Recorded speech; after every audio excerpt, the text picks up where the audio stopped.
Welcome to the Pinnacle Village YouTube channel. This video is a live Q&A we did during our 30-day love challenge. If you haven't watched the 30-day love challenge, check out the link up here to watch from the beginning. If you haven't subscribed, go ahead and do that. And this video has so much gems that we can learn from, so let's dive in. Okay po. So we will get right into it. Our first question goes this way. How do you know when to keep fighting for a relationship and when to let go? So how do you know when to keep on fighting for a relationship, and when is it time to let go? Yeah. I think the first rule that we have to remember in relationships is that one, grace needs to be served to the fullest. That's one of the things that we have to remember when it comes to relationships. But the second thing that I think oftentimes a lot of people forget is this: not because you physically let go, does that mean you have let love go? I'd like to repeat that. Sometimes it is more important for us to love at a distance.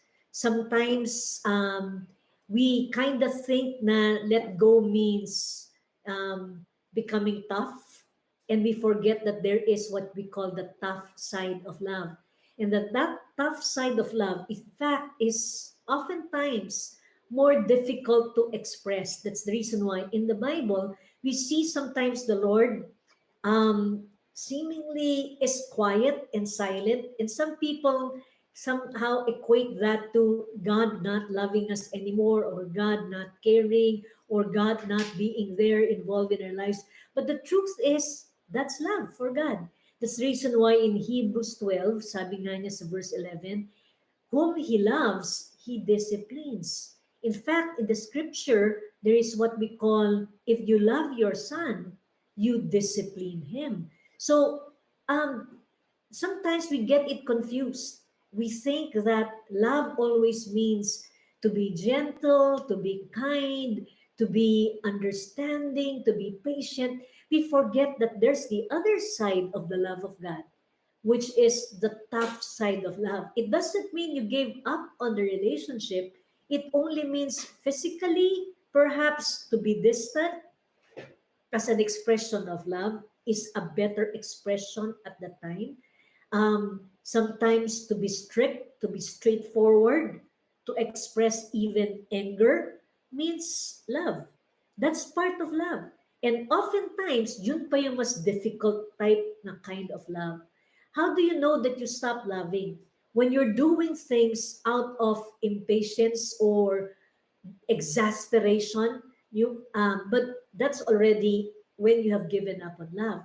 But if you're saying, hey, my being kind and understanding to you is not helping, in fact, I'm enabling it. I love you enough to talk to you straight.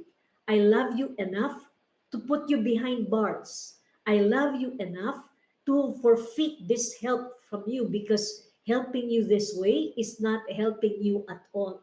Sometimes to be tough is more loving than to be gentle. If gentleness is not helping the person, but being tough is helping the person. And that's the reason why let's not get things confused. No, love has a tough side. That's why they say the love of God is not a pampering love. The love of God is a love that perfects people. That's the reason why in Ecclesiastes chapter 3, there is a time, to heal. There is a time to be wounded. There's a time for war. There's a time for peace. There's two sides. There's a time to be sad. There's a time to be happy and joyous. There's two sides. So the intentions, that's the reason why when you define love, what does love mean? Love is to love unconditionally, seeking the best for the person that you are expressing your love to, as we give ourselves selflessly, believing the best in God, hoping the best in God. So that's love. And minsan, that means being tough, means being angry, That means withholding assistance. That means not being there. Many times, that's the more difficult expressions of love. So, Pastor, minsan doon ako, I think that's the greatest challenge of being a pastor or a parent or a person in authority or a person that is looked up to or a mentor. Yun ang pinakamahirap. Pinakamahirap na side ng love is when you need to be tough. Kaya ang Bible, sabi ng Bible, you don't love if you don't discipline your child. Because sometimes the problem of parenting or people in position, they desire to be liked so much to the point that they can spoil the people that are trusting them for their mentorship or they're trusting them to parent them. We should let go of that desire to always be liked, to always be approved, to always be pleasing to others. Sometimes we risk hurting people because we love them. A doctor needs to do that. I will not harm you, but I will hurt you as I do this operation. But this is good for you, so let me do my job. Sometimes we cut the process of growth and the person is not able to grow to their fullest. Kaya nga, di ba yung lagi natin example, yung egg na mayroong chick sa loob and you could see the chick is struggling as the egg is moving restlessly. And a person saw that it had pity for the chick inside the eggshell. So he cracks the eggshell, releasing the chick because he did not want to see the chick inside the eggshell struggling. But you see, he just aborted the process in the name of mercy, but at the expense of the full growth of the chick. So when the chick was released to the world, it could not handle the pressures of the environment. Sometimes we do that in the name supposedly of love. But is that really love? Hindi siya eh. That's the reason why I think we have to change our definition of love. Our definition of love must be, sometimes it means, letting go. Sometimes it means tough side. I'll reprimand. I'll be angry. I'll talk to you straight. I'll withhold my help. And that's love because I'm doing that because I think that's the one that's best for you at this time. Sana we'll have the balanced side of love because God's love has always been balanced with us, always seeking the best for us. So, I don't know if I hope that helped. Sana nakatulong yan. But yeah. Yes, po. Definitely a lot of important nuggets of wisdom, serving grace to its fullest. Letting go is not the same thing as letting go of love. I think personally that one really resonated with me, and how tough love can be more loving than being gentle. And I think the importance of just disciplining our children and understanding that expression of love is so important po. So we'll move on to our next question po.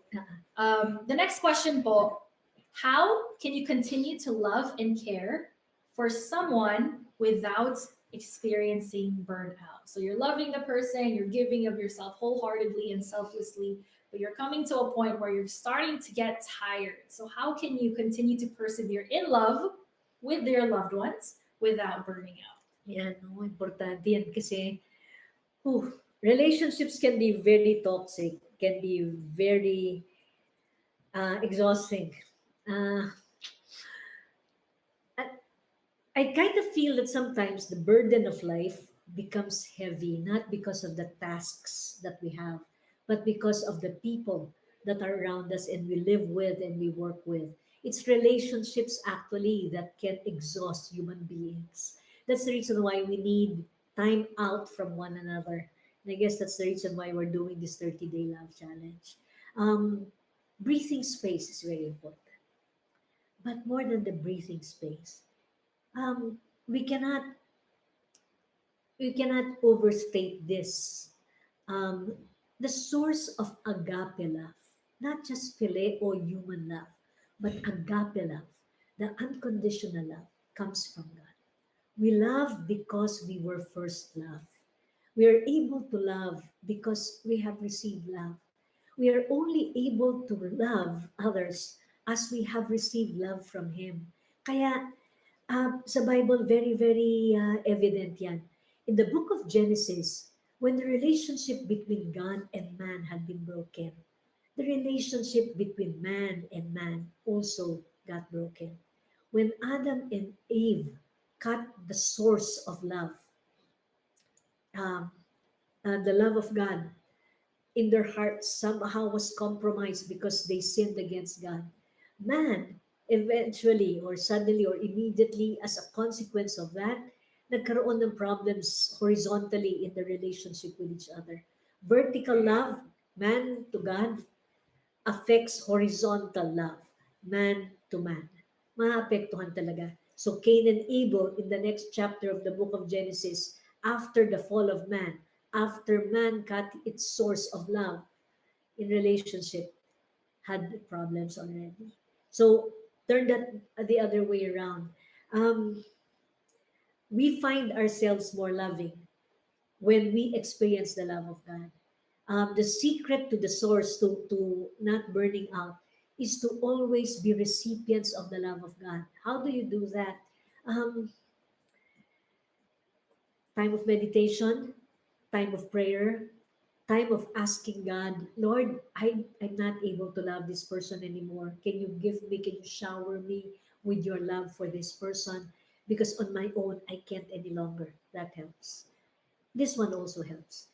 As we experience the love of God for us, we find ourselves more loving of others.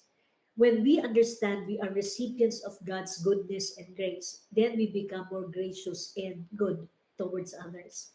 It's when we leave the first love, tayo nahihirapan.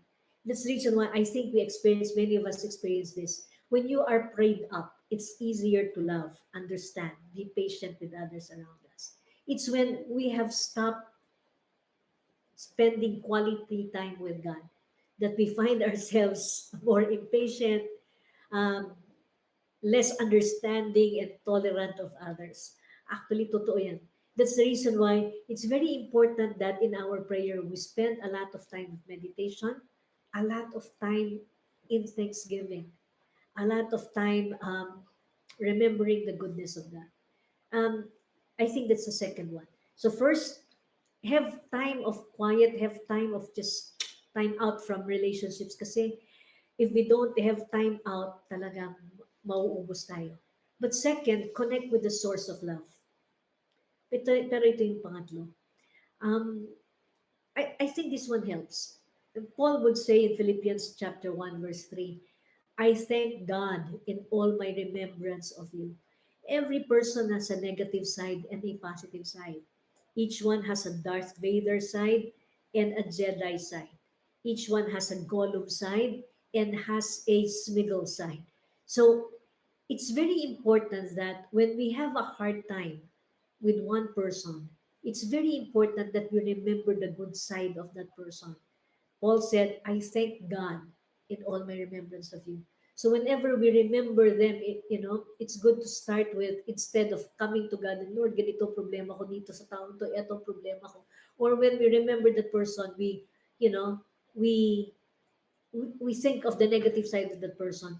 We should intentionally, deliberately decide, make a choice to always think of the positive first. Sabi nga ni Oswald Chambers, before I come to God to bring people that I have problems with in prayer, before I bring them to God in prayer, the people I have problems with, I first make a discipline of thanking God for them and for who they are in my lives, what they have done for me, and what they are for the church. So, concentrate on the positive side.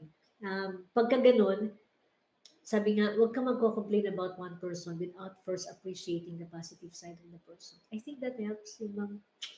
Kung makuha lang natin yung discipline na uh, every time we have a complaint about a person, we discipline ourselves first to think of the positive side of the person. That would really help. That balances us out. So, sana nakatulong din. Uh, Mahirap talaga magmahal. It's kinda hard.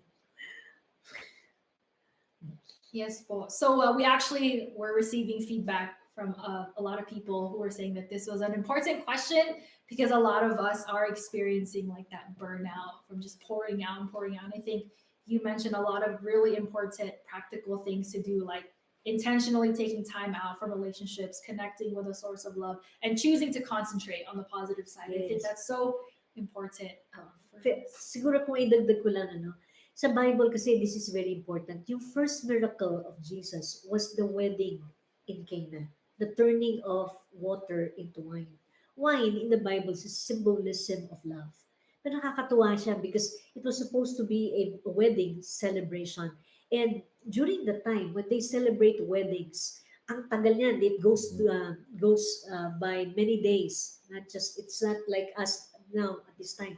You just celebrate it for 2 to 3 hours. No time it goes with days. They celebrate it for a lot of days. So what happened was the good wine came at the last because what happened was they ran out of wine.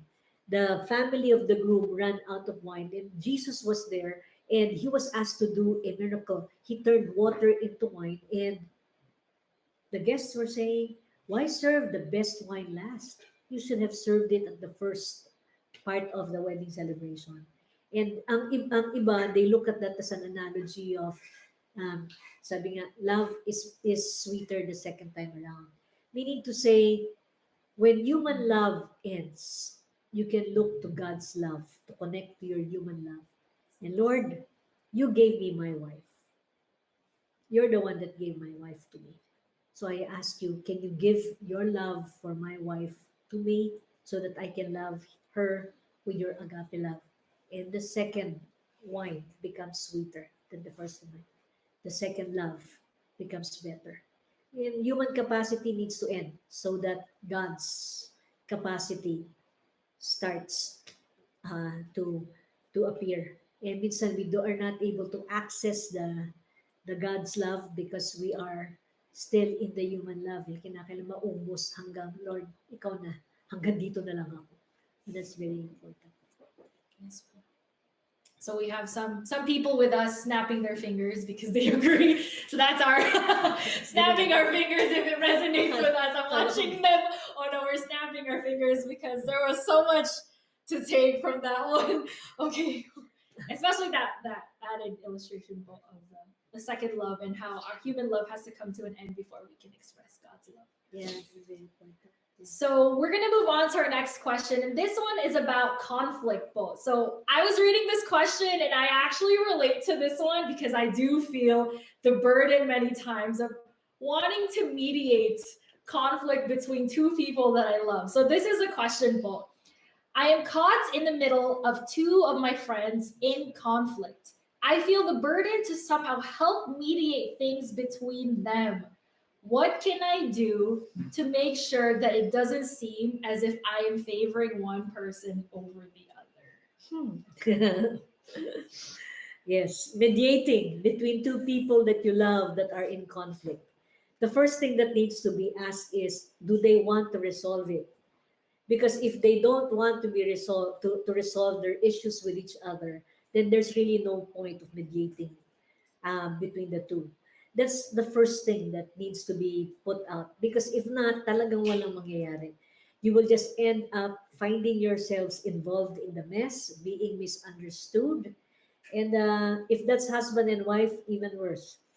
Um, Now, it's very important that you're not read as going for one side over the other, especially if they are husband and wife. Sobrang hirap niyan. But ito po yung mga points that I come to understand, no, as a pastor who's oftentimes asked to intervene between relatives, between couples, between parents and children.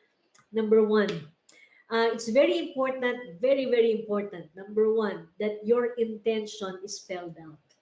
They need to know that, hey, I will try the best that I can. I just want the two of you to come together and to help you mend your relationship. That's very important because so that they will not misunderstand you. Together with that, it's important that they understand that, hey, if I seem to be defending the other person, understand that when I'm talking to the other person, I also share your side. It is only because I intend that you understand him or her more, and maybe you have not heard his or her side yet because you have not really talked to each other, and that's why I'm just trying to give you his or her side. So very very important that those are spelled out from the very beginning. Um, the next one I think that's very important is don't talk much in the beginning. Listen. I gave a talk on love listens. Very very important that we listen. 90% listen because sometimes they just want to be heard out. When when they don't get to be heard, that's when they kind of find themselves um, judging us as being biased, especially when we cut their reasoning, especially when they're emotional, and we cut them and we bring out the side of the others, yun, talagang tiyak, they will look at you as kakampi mo yung kabila. You're siding with that other person. So in intervening, I hope this helps because this I learned this in not overnight. I did not learn this just immediately. I learned this from many experiences. It's really so helpful to just let the person talk, especially when emotions are high. Don't butt in and give the side of the other one. Let him just bring out all the things that are inside him. Sometimes, once a person has been heard, he kind of calms down and he's more open to listen. The other thing that is also important is when the person is talking, sometimes it's good to kind of, whatever he said, kind of repeat it to him so that he can kind of reflect and see what he is really saying. And sometimes when we do that, we help them figure things out on their own.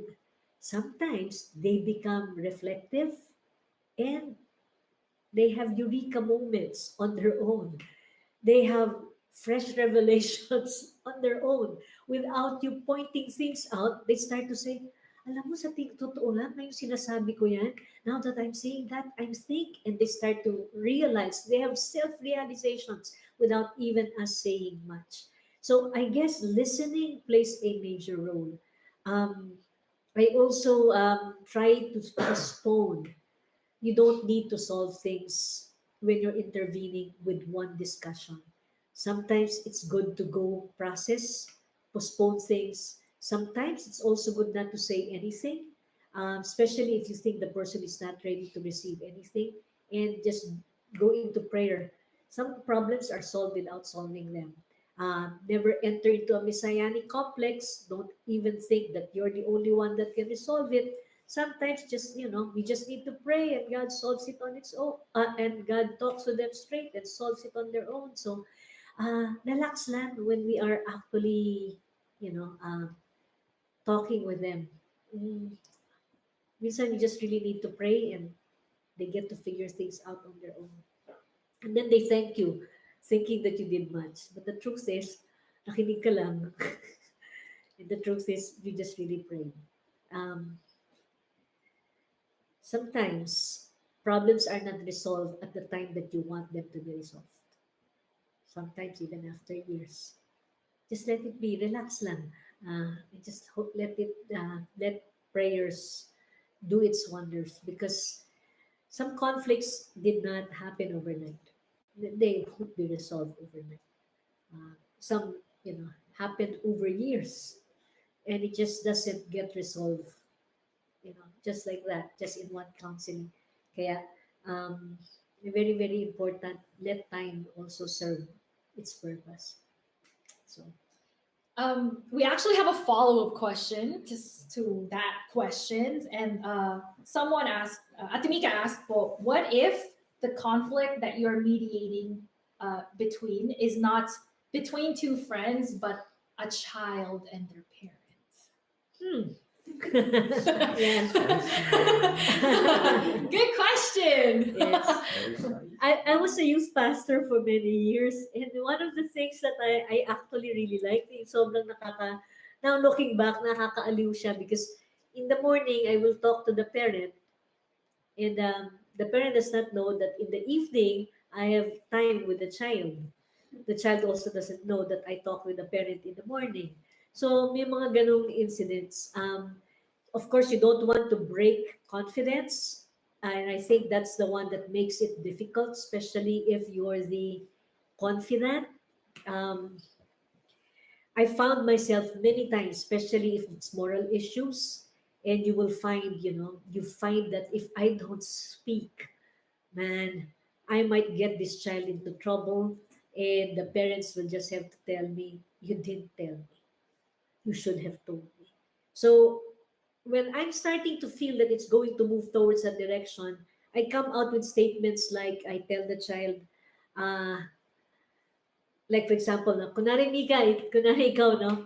Kunwari you were, what, maybe let's say you're 17, 16 years old, and I'll tell Mika, Mika, I have to tell you, okay, you might start moving towards something that I will feel responsible to talk to your parents about. So I'm just warning you, it's moving towards that.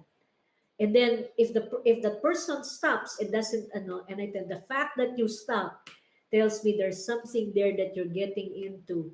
And then I even tell them you might need to talk to your parent. If not, Mika, please allow me. Sometimes I say that um, please allow me that if you don't, some of them are laughing here because I kind of told them that when they were younger. Sinabihan ko sila, I'm giving you 1 week. They're laughing here. Because I told them, I'm giving you 1 week. If you don't tell your mom, if you don't tell your dad, I'm duty bound to talk to them. So I do that. Uh, sa children kasi, trust is very important. There are a lot of things that I kept from parents. Um, Especially if it's yung nagko-complain, because it's not good to there's something that we have to understand. It's not good that we cut a child or even a parent or somebody that's talking to us and tell them what is the right thing to do. Mali ka dyan. We have to learn how to keep quiet and look for perfect timing to give right advice, even if the person has already come to us asking for counsel.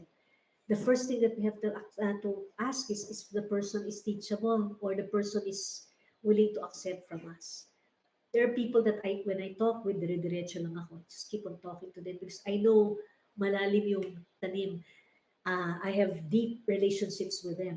But there are those na, I, I retract and then I solve things creatively. There are people that they look up to that might be in a better position because they're more respected by that person than me. They are more invested in relationship with them than I am to them. So there are different ways to skin a cat. So there are different ways to get through a person.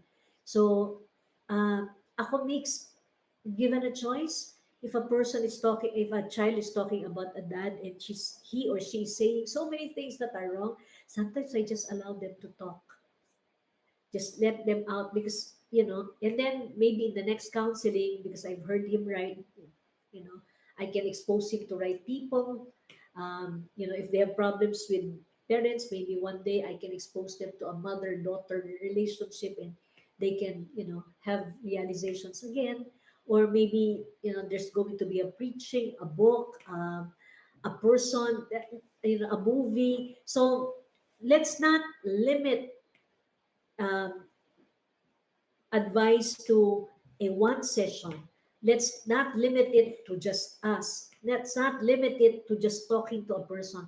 Be super creative. Go out of the box. And, if we love the person, if we're always praying for that person, we'll get through. Makakahanap tayo ng solusyon. So, I hope that helps, Mix. I don't know if you have a follow-up question on that one, but hopefully that helped. So our next question po, actually involves a desire to want to reconcile with someone, but it's one-sided. So maybe like you want to deal with a relationship, but maybe the other person is not reciprocating your efforts or is just kind of stubborn and maybe stonewalling you. So what do you do when you Yeah. want to work on it, but it's one-sided? Yes. What do you do when a person snubs you, is not reciprocating or not responding? Grabe, no? Uh, well, again, definition of love, it's not always, I'll be patient, I'll always be there, no, turn the right, if you're slapped at the left cheek, you give your right cheek. If you're asked for a coat, shirt, give your coat. Also, if you're asked to walk 1 mile, walk 2 miles. It's not always like that. In fact, if you look at the Bible, you would see the Lord many, many, many, many, many, many times advising and doing it. What is that? If you don't like me, I'll go. That's him. In fact, the Lord, you know, uh, will never force himself into someone who doesn't like him. You would see that even among missionaries sent out. If they don't like you, leave the house. Um, I remember a rich man that went to him and asked him, Lord, how do you enter eternal life? How do you have eternal life? Um, and the Lord gave him a very high standard, sell everything, give them to the poor. And the rich man walked away after that. The Lord did not run after him. Um, he just explained to the people around him, you know it's really hard for a rich man to enter the kingdom of heaven. He did that. He had a lot of enemies. There are a lot of people that did not like him. He had made no qualms about it. Uh,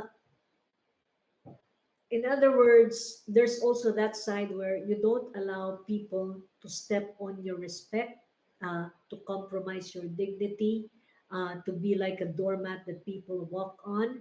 That's not allowed.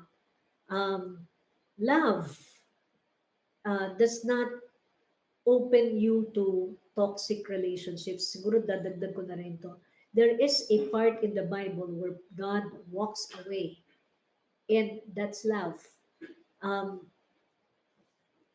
hindi siya yung our understanding that um, love is you allow abuse. No. In fact, just I think 2 weeks ago, may in-advisean ako na tao, and I told him, that person is very abusive, very manipulative, very controlling.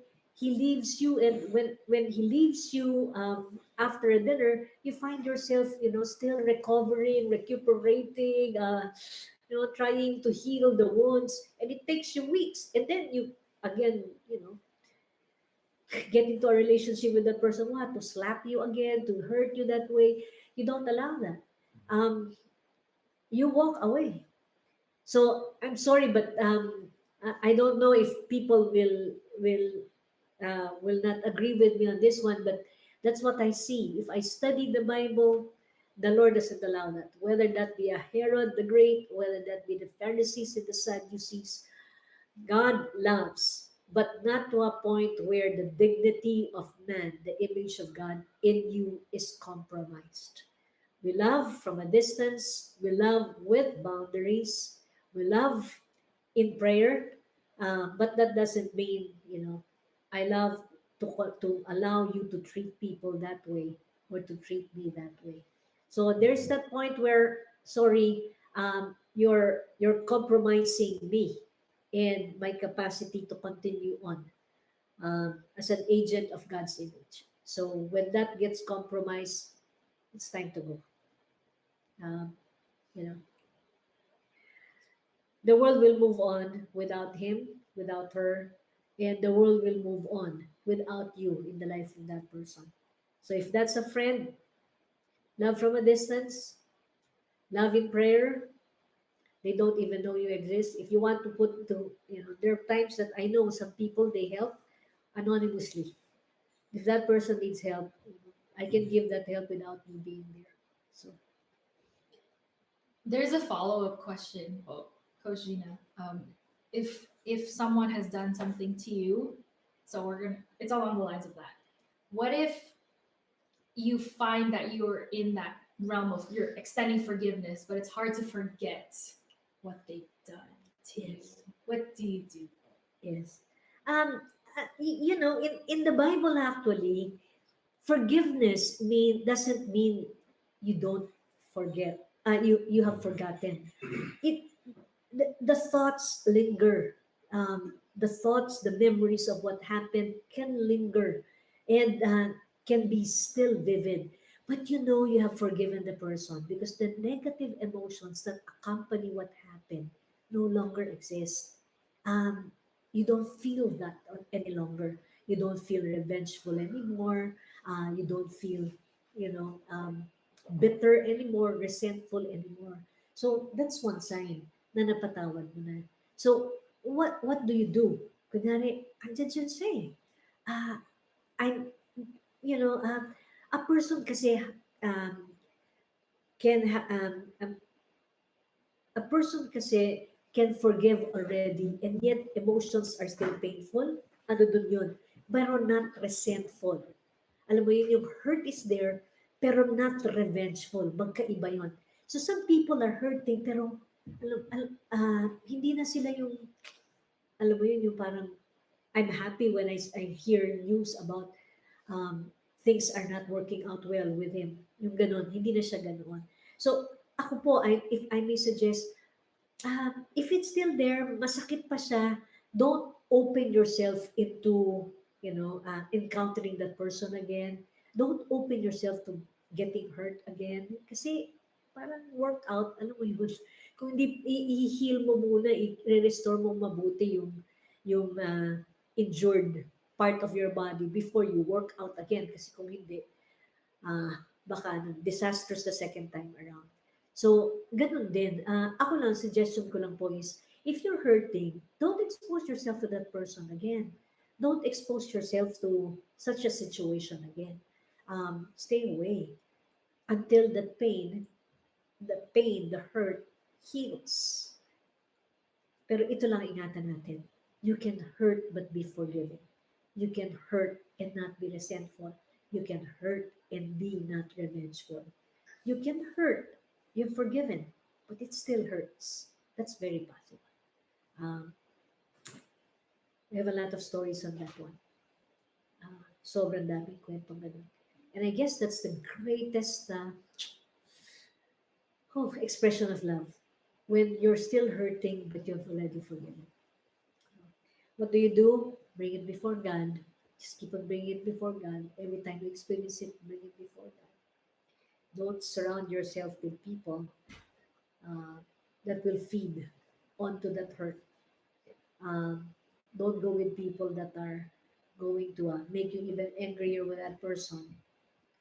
Don't allow anyone to, feed on your negative emotions towards a person.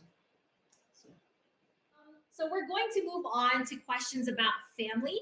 We actually received a few questions about how to relate with parents and how parents can relate with their children. So we're going to start off with a question from a parent.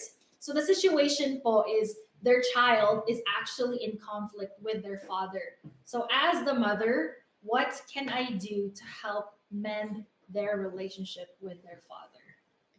the child has a conflict With the father. Yeah, we have a lot of that. The parent and the mother would know, no, the source of the pain. There's just one advice, very very important advice that we have to always remember. In conflict, especially at home, in homes, context by context, they differ from one home to another to another. They differ. The most important thing is we don't solve the consequences, the expressions.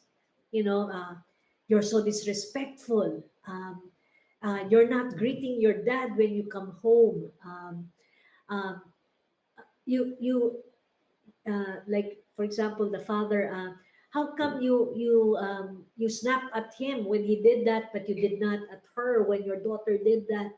We're dealing with the consequences, And that's usually the problem. It's very important that we go to the very root of the conflicts. And that's the reason why it kind of takes real time. Because sometimes, amidst all the expressions, nawawala yung, bakit ba talaga siya galit? Ano ba talaga ang pinakaugat nito? Saan ba talaga nanggagaling yan? Where in the world did this began? And yung iba kasi sometimes they're being dealt with pero hindi pumapasok sa pinakadulo.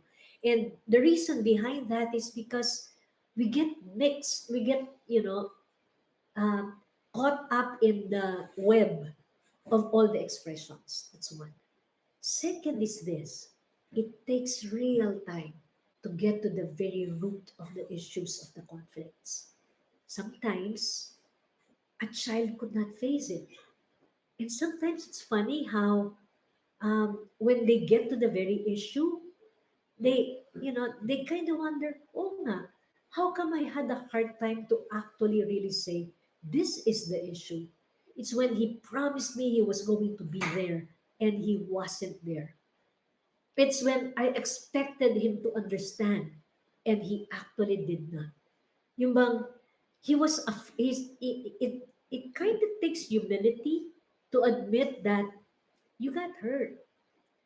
It's the ego is there and the person could not admit, hindi, nasaktan talaga ako, ito talaga yun na nangyari ito. And so it gets caught up in so many, there's a lot of defenses around, and sometimes even our rational, our reasoning gets convoluted, and that's the reason why listening again takes much time. And that's the reason why if it's a child, lalo na pagka malalim na, when I was a youth pastor, I remember I'd sit down a child and you listen, he's talking a lot and he's saying a lot, but you come to realize it's not there. These are all whinings and complainings, but it ain't there. There must be something there. So you just go on and go on, and as it keeps on talking, it goes deeper. And as it goes deeper, he starts to trust you more. And as he trusts you more, he just really goes deeper. And as he becomes more authentic, and then bang, he says something and he cries. He breaks down, and you hit the nerve, and you come to realize, yun, doon nanggagaling yun. And that's with a child. Um, Especially now, sometimes the child will just say, don't care. Cancel, the cancel culture is just so strong. I don't care. But really, the truth is, they do care. They actually do care. They just have this front that they don't care, but the truth is, they actually do. With a dad and a mom, there's always a soft spot. There's always that desire in the end that they want to resolve conflicts with their child. Sometimes it's also the ego na, ba't ako unang lalapit? Ako yung tatay, ako yung nanay. Ah, wala naman siya dito kundi dahil sa akin, which is also true. Totoo naman yan. But if I'm the mom or if I'm dad, sometimes I use the analogy na in the end, anak mo naman yan eh. Or sometimes I bring them to the very end, which is someday your child will have a family of their own, and you also want them to come over. Sabi nga ni, I'll just quote Andy Stanley here. He said this, I want my child, if he's already in college and studying away from home, goes to a university far from the house, from the home, that during holidays, he would still desire to come home, spend holidays with us. I would want that so much. And siguro sa parents, we really have to let go of that, ideal child that we want and allow our children to be just unconditionally loved. Um, it might be good to talk to a parent that way. Now, this one helps. Put the parent in a huddle. That helps. Um, maybe talk about parenting, handle a module of parenting that helps.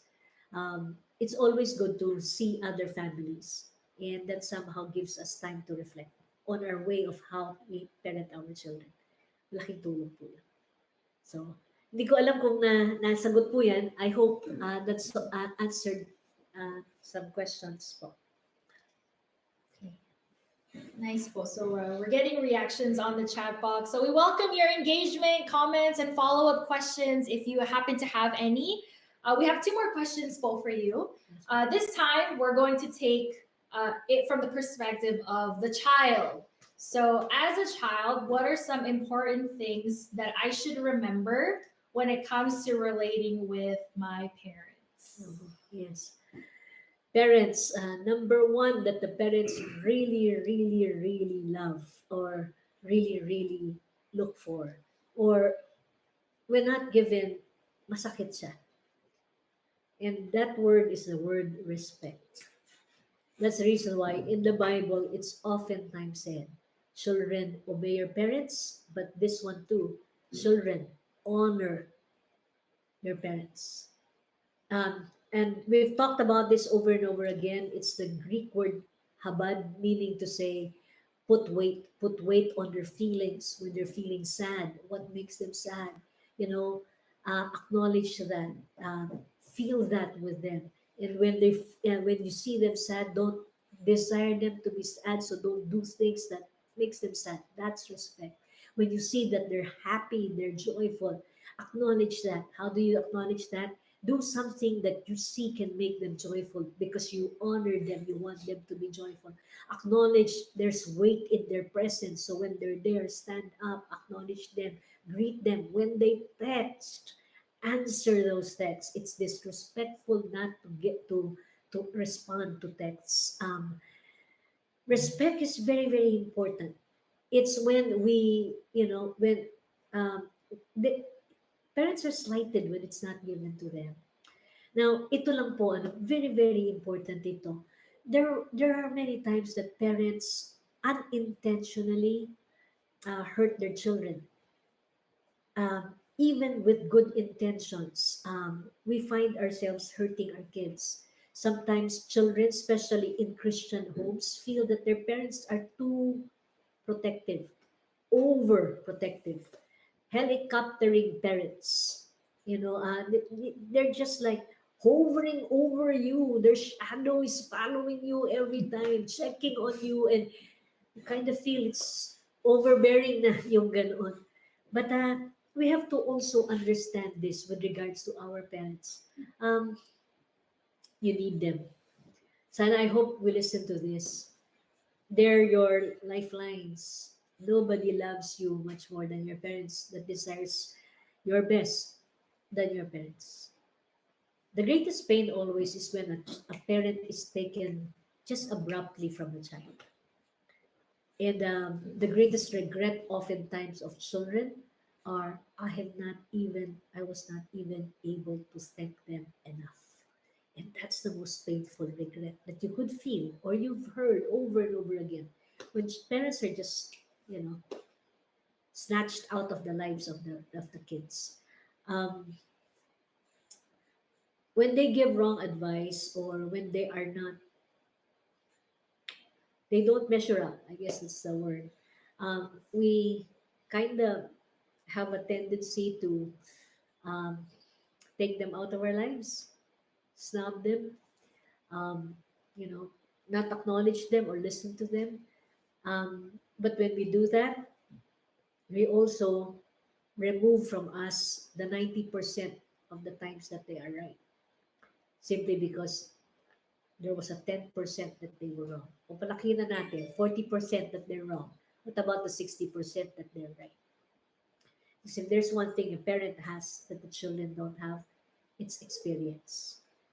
And guess what? Your experience, many times, are the experience of your parents. Why? Because you have the same DNA.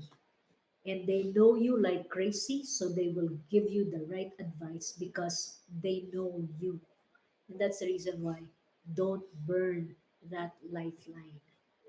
Always remember this. Give them a 10% chance that they're wrong. Give them that.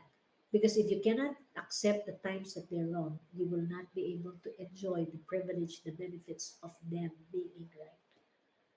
Parents are needed by children. So uh, I cannot, I don't know how to exaggerate that. That's so much. So, Yes po. Our final question for tonight is another situational question. So this is a wife and a mom who's talking about her relationship now with her husband, and she's saying, "In my relationship with my husband, I feel like I have done everything I can to love him selflessly, but it's come to a point where I feel like I have nothing left to give. I want to give up, but I don't feel like I have received the peace from God to make the decision to separate from my husband because I'm thinking about my kids. What do I do?" yun. I think that's very important. The last part, Amber, yung sinabi niya na, I'm thinking of my kids. So I think that's a major, major, very, very important part.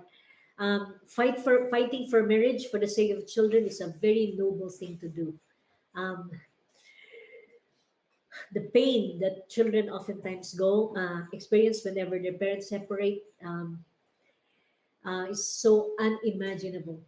I remember a child asking me this one time: how can I ever be assured that my dad will always be there to love me when I saw him give up on the one that he's supposed to love forever?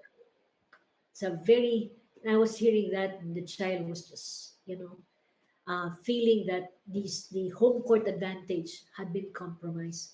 I was saying, ito talagang mahirap pagka nagdi-divorce. But just in case we are in situations where, how can I continue? Like as I said a while ago, when I was, when we were starting, we have to understand this. If it's a moral issue, no, like abusive, physically abusive, um, there's a tendency that you get hurt or your child gets hurt. I think that one, you can't do anything with that. You really have to love from a distance. As I said a while ago, let's redefine the definition of love. There's a tough side of love that we should always understand. Not because you put a person behind bars, not because you corrected and became angry, does that mean you love less? No. Our God said discipline is love. To discipline your child is love. Our God said, He who I love you, therefore I discipline you. Hebrews chapter 12. So again, as I was saying a while ago, you can love from a distance. So if it comes to a point whereby the moral ethos of the family is compromised, the um, the moral standing of the family is compromised, you can separate. But if you say selflessly, well, that's really love. Eh. Love is really selfless. As I said, what is the definition of love? Love is the unconditional loving of a person, meaning desiring the best for that person. So you can never stop saying, I desire the best for my husband. I will unconditionally love that husband of mine. I will continually give myself selflessly to that person.